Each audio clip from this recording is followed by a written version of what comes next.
राधे राधे मित्रों, स्वागत है आपका श्री राधे राधे चैनल में। हमारे चैनल को सब्सक्राइब करके आप भी श्री राधे राधे चैनल की फैमिली में जुड़े और रोज रोज नई कहानियाँ सुने। आज की कहानी का नाम है अनपढ़ बनी डॉक्टर। इस कहानी की शुरुआत आज से 2 साल पहले हुई, जब एक छोटे से गांव की अनपढ़ लड़की बनी डॉक्टर। क्या आप भी यही सोच रहे हैं कि एक अनपढ़ लड़की कैसे डॉक्टर बनी? चलिए पूरी कहानी सुनते हैं और जानते हैं क्या हुआ था कहानी में। आज से ठीक 2 साल पहले की बात है।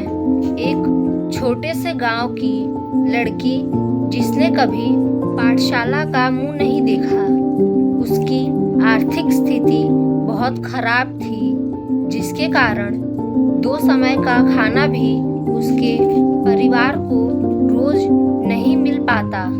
पर उसकी आंखों में एक सपना था जिसे वो पूरा करना चाहती थी। वो भी चाहती थी कि बाकी सबकी तरह पढ़ सके। जब भी किसी को पढ़ता देखती, उसका मन भी पढ़ने का करता। वैसे तो पूरे गांव वाले उसे अनपढ़ अनपढ़ कर कर उसका मजाक उड़ाते थे, पर उसका नाम रमा था। उसके घर के ठीक सामने ही उसके गांव की पाठशाला थी, जो कि 1 से 12वीं तक थी। आगे की पढ़ाई के लिए लोग गांव से बाहर शहर में जाते थे, तो वहीं कुछ लोग आगे की पढ़ाई अपने मोबाइल फ़ोन की मदद से भी कर लेते थे। हर रोज रमा घर के बाहर बैठकर पाठशाला के बच्चों को आते जाते देखती और अपने ख्यालों में खोई रहती। एक दिन जब रमा पाठशाला के बच्चों को देख रही थी, तभी अचानक उसकी नज़र मिट्टी में पड़ी हुई एक चमकती मूर्ति पर पड़ी। रमा ने मूर्ति को उठाया और देखने लगी। रमा को कुछ समझ में नहीं आया, तो उसने अपनी माँ को मूर्ति दिखाई।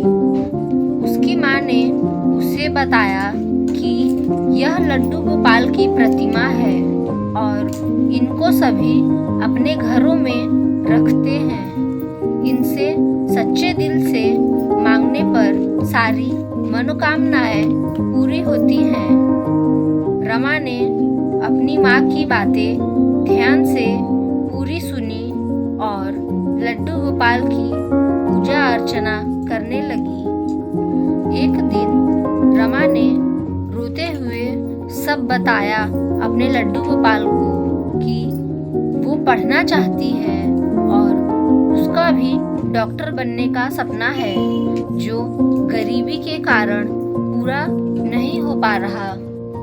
उसी रात लड्डू गोपाल, जो कि भगवान श्री विष्णु का ही एक रूप है, रमा के सपने में आए। उन्होंने रमा से कहा, रमा, मैं तुम्हारी भक्ति से बहुत खुश हूँ।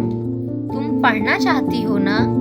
रमा ने कहा, हाँ प्रभु, मैं डॉक्टर बनना चाहती हूँ। उसकी ये बात सुनकर श्री हरि विष्णु ने कहा, तुम चिंता मत करो, मैं हूँ ना। अगले दिन रमा के घर कुछ सरकारी अफसर आए। पूरे गांव में सरकारी अफसरों ने मुहिम चलाई थी, जिसमें अब रमा भी शामिल थी।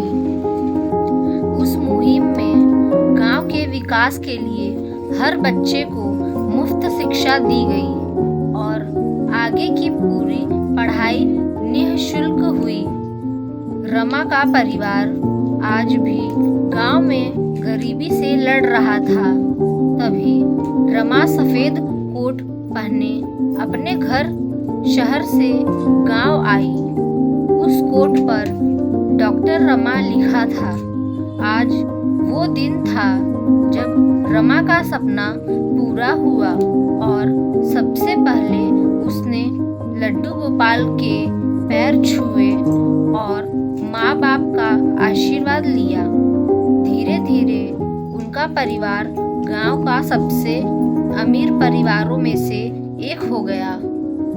इस कहानी में भगवान श्री विष्णु ने लड्डू गोपाल के रूप में रमा का सपना पूरा किया। अगर आपके पास भी लड्डू गोपाल है तो उनकी सेवा करें और हमेशा अच्छे काम करते रहें। आपका एक मदद किसी का सपना पूरा कर सकता है।